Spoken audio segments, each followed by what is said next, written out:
Okay, so here is the pumpkin pie, right? Cheesecake. But it's still wiggity. They said 4 hours. It's been 4 hours and 42 minutes. So I'm gonna let them both sit in the refrigerator and we're gonna come back with this video in the morning.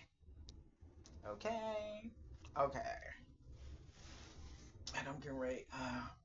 YouTube pulled down my video, right? The one with the how I made the cheesecake.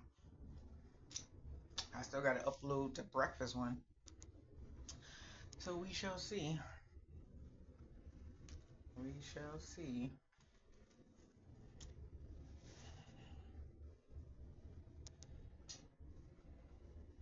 I'm just trying to get this thing to a minute. It's like I'm listed as a short. That's the whipped cream. I just put more on top of this one. So that's why it really looks like that. I wish the pan below was see-through so you really see what the hell is going on here. Alright, don't forget to like, subscribe, and share.